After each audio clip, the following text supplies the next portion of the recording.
Baik. Baiklah teman-teman sekalian, kita lanjut penjelasannya. Alhamdulillah, salatu wassalamu ala Rasulillah. Baik. Tadi kita sudah menjelaskan makharijul huruf, tempat-tempat keluarnya huruf ya. Sekarang kita masuk pada pembahasan sifatul huruf, sifat-sifat huruf. Ya, huruf itu memiliki tempat dan juga memiliki sifat ya.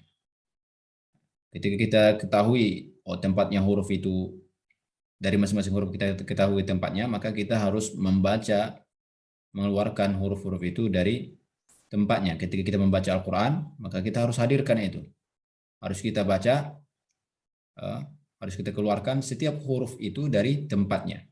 Kemudian harus kita hadirkan juga sifat-sifat yang ada yang melekat pada setiap huruf yang kita ucapkan. Ya. Dan sekarang kita masuk pada pembahasan sifatul huruf.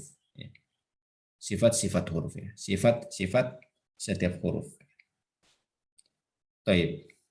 Di sini ada huruf itu yang memiliki lawan.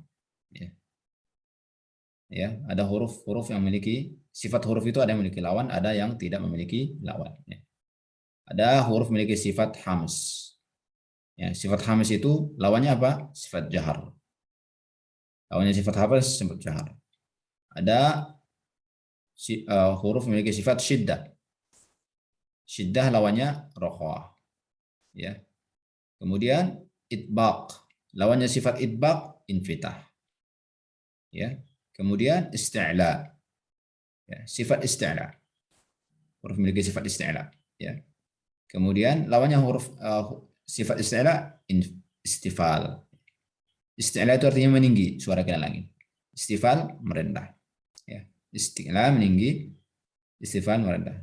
Saya ulangi di sini, hamas artinya mendesis, jahar jelas, ya, suaranya jelas, mengalir. Ya. Kemudian syiddah tertahan, rokhwah mengalir. Atau bisa bilang syiddah itu kuat, ini rokhwah itu lemah. Atau misalkan berangin ya. Itbaq, ya kalau itbaq itu terkumpul suara di antara langit, lidah dan langit-langit. Sementara infitah itu terbuka. Terbuka dalam artian dia tidak terkumpul. Tidak terkumpul suara di antara lidah dan langit-langit ya. Baik. Kemudian di antara sifat syiddah dan rokhawah itu ada namanya bainiyah. Ya, ada huruf bainiyah, huruf yang memiliki sifat bainiyah, yaitu huruf yang dia sifatnya itu di antara syiddah dan rokhawah. Di antara syiddah dan rokhawah. Ya. Ada namanya bainiyah atau disebut juga dengan tawassut. Ya. Disebut dengan tawassut. Ya. Disebut dengan tawassut. Nama lain dari bainiyah itu tawassut. Ada dengan tawassut, ada bainiyah. Jadi bainiyah ini, sifat bainiyah atau sifat tawassut itu adalah sifat yang dia di antara syiddah dan rokhawah. Antara syiddah dan rokhawah. Dikatakan tertahan tidak. Dikatakan mengalir banget juga tidak. Tapi di antara itu, setengah mengalir. Itu bainiyah atau tawassut ya. Disebut dengan tawassut. Huruf yang memiliki sifat bainiyah atau tawassut. Kemudian kita masuk pada sifatul huruf yang tidak memiliki lawan. Ya, kalau ini ada lawannya nih. Ada hamas lawannya jahar. Syiddah lawannya rokhawah. Sifat itbaq lawannya sifat infitah. Sifat isti'la lawannya istifal. Ya. Di antara sifat syiddah dan rokhawah ada bainiyah. Baik. Sekarang kita masuk pada sifat huruf yang tidak memiliki lawan. Ya. Tidak ada lawan katanya, tidak lawannya. Sofir ada sifat memiliki sifat sofir ya. Sifat sofir ya. Kemudian takrir ya. Kemudian qalqalah, ada qalqalah sughra, ada kubra. Kemudian lil. Sifat lin ada huruf memiliki sifat lin ya. Ini terkhusus huruf. Kemudian sifat istitalah, kemudian tafasyi, kemudian gunnah. Tapi yang Kemudian yang apa? Roji atau yang apa? nggak dibagi-bagi gitu. Oh gitu. Jadi yang apa? Jadi sifat teman-teman yang ini yang ngobrol, tolong dimatikan itu ya. Dibagi. Mikrofonnya. Baik, barakallahu fiikum. Iya. Sebagian. Kalau ya. Baik. Jadi ada sifat yang memiliki lawan, ada yang tidak memiliki Itu bukan tidak ada memiliki yang lawannya. dia. Maksudnya ya. Kalau mayoritas baru mayoritas Mas ulama. Indra, Mas Ya. Indra, Mas Indra.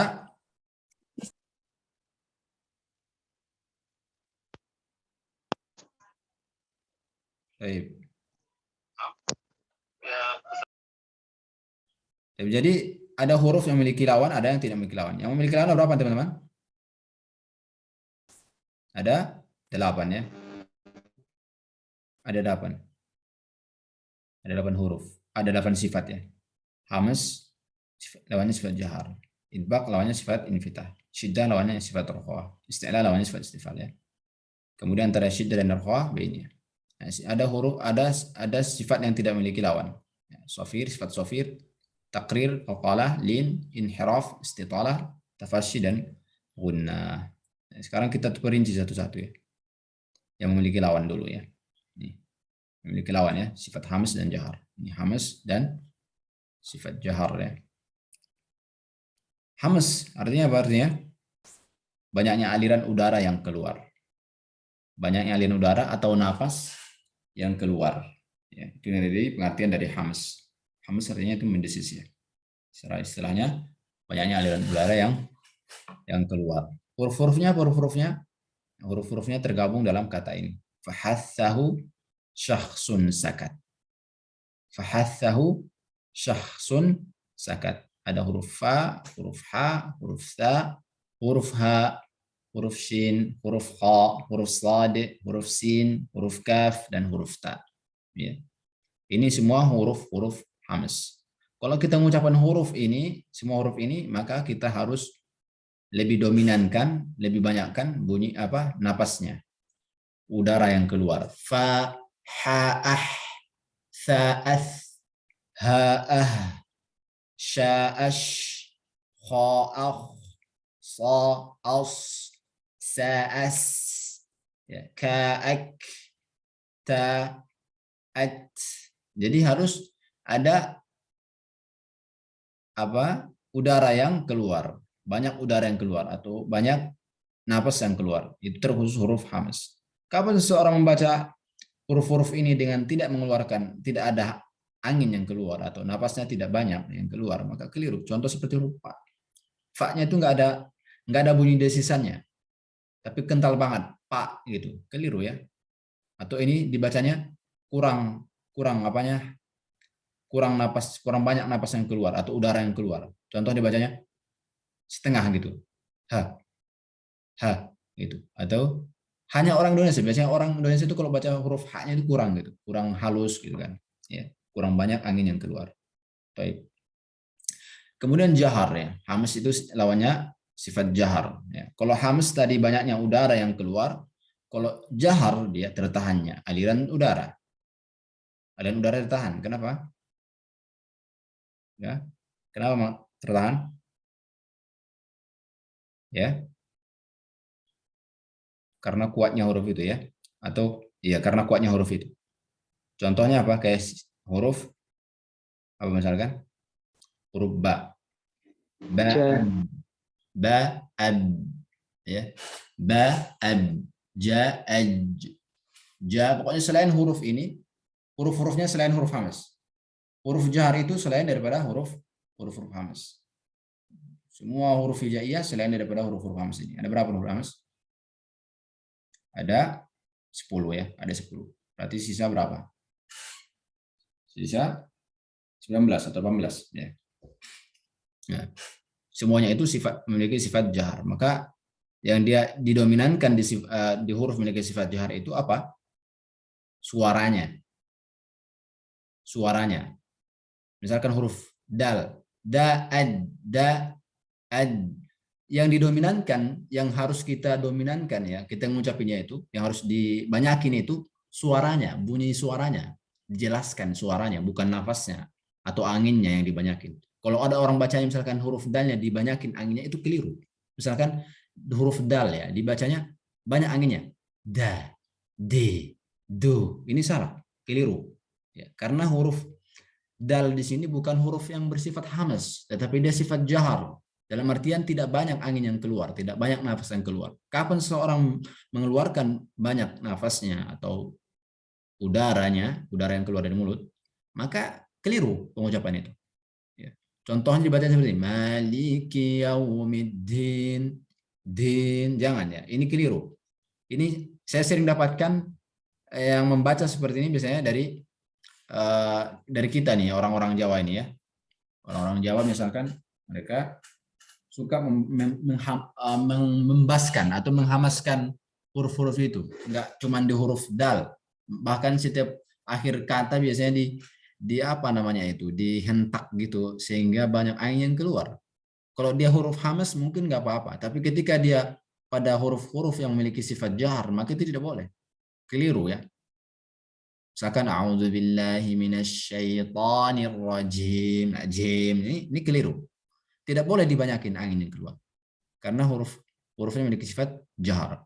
Suaranya yang harus dibanyakin. Jim, jim. Ya. Tertahannya aliran udara. Jadi aliran udara itu tertahan, nggak lepas. Beda dengan huruf H ini yang memiliki sifat hamas. Dia udara itu, nafas kita itu mengalir dengan leluasannya, dengan banyaknya gitu. Banyak. Ya, nggak tertahan gitu. Bisa mengalir gitu loh.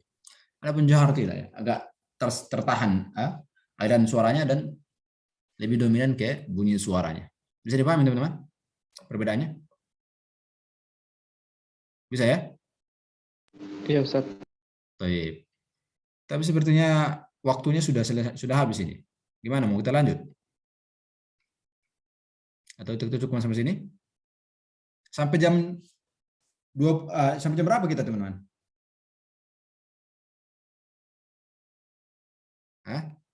Sampai jam 20.30 kan ya? Iya enggak? Iya Ustaz. Jadwalnya gitu. Jadwalnya seperti itu kan? Ini udah lebih. 19.30 sampai 20.30. Di situ jam berapa di situ? Teman-teman sekalian. Sepertinya kalau di situ belum ya. Kalau di saya sudah. Jam berapa di situ teman-teman? 20.34 Bekasi. 34 Ustaz. 20.34 ya. Sama berarti. Toib. Emang itu di mana sih? Sepertinya ini besok aja ya teman-teman ya. Kita lanjut besok ya. Penting sedikit-sedikit, yang penting teman-teman paham ya. Kalau banyak-banyak nanti banyak juga yang lupanya ya. Toib. Ya sudah teman-teman sekalian. Kalau minta materinya boleh Pak Ustadz ya? Kenapa? Kalau minta materinya boleh. Boleh. Baik. Ada pertanyaan teman-teman? Ada pertanyaan? Ada yang mau ditanyakan? Silakan ditanyakan. Kalau nggak ada, kita sudahi. Ada Ustadz. Ada Ustadz. Ya, apa pertanyaannya? Terkait kol-kolah Ustadz. Ada yang berpendapat kol-kolah itu tidak dibagi dua. Kubro dengan sugro itu benar atau gimana Ustadz? Cukup kol-kolah aja gitu. Tidak ada pembagian dalam hal kol-kolah. Tidak ada pembagian dalam kol-kolah gitu ya. Ya, sebetulnya saya juga sebetulnya bingung juga dengan pembagian itu. Kenapa dibagi kol-kolah kubro dengan sugro? Padahal kalau menurut saya bunyinya itu tetap sama saja. Mau dia di tengah kalimat, mau di akhir kalimat, dia bunyinya sama saja kan. Enggak ada mama sama papa. Bunyinya sama saja. Cuman yang membedakan ada kol-kolah sugro dan kubro itu karena di akhir kata itu ketika kita wakaf mungkin bunyi kol-kolahnya itu lebih ditekankan, lebih jelas gitu. Ya. Sama berbeda dengan yang ketika di tengah-tengah kata, di tengah-tengah kalimat ya. Qad aflaha man zakkaha. Qad di sini kan kol-kolah kan. Berbeda ketika kita menjadikan huruf dalnya di akhir, misalkan qul huwallahu ahad. Lebih jelas nggak ada kol-kolahnya? Lebih jelas. Lebih jelas. Makanya disebut kol-kolah kubro. Itulah yang membuat mereka membedakan antara mana kol-kolah sugro dan kubro. Karena yang sugro itu dia tidak begitu jelas, sementara yang kubro lebih menonjol, lebih kedengaran jelas kol-kolah. Bisa dipahami di situ ya? Paham Ustaz. Syukran Ustaz. Jazakallah khairan. Jadi ada yang membagi, ada yang tidak membagi. Tapi nggak masalah kalau misalkan orang nggak mau membagi juga nggak masalah ya. Ada yang membagi ya silakan. Baik. أحسن ممتاز بارك الله فيك. Hukum barakallah. طيب الآن اقرأ بعد يا إخوة. اقرأ واكتب. Ada lagi اقرأ yang, واقرأ واكتب. ada lagi yang mau ini? Bertanya? يجاب. Teman-teman? Ada lagi pertanyaan? Saya udah Ustaz. Baik, kalau nggak ada ya sudah, kita cukupkan kajian kita pada malam hari ini. Kita tutup dengan doa kafaratul majelis. Subhanakallahumma hamdika asyhadu an la ilaha illa anta astaghfiruka wa atubu ilaik. Assalamualaikum warahmatullahi wabarakatuh. Waalaikumsalam warahmatullahi wabarakatuh. Waalaikumsalam warahmatullahi Selamat, Ustaz. wabarakatuh. Ustaz.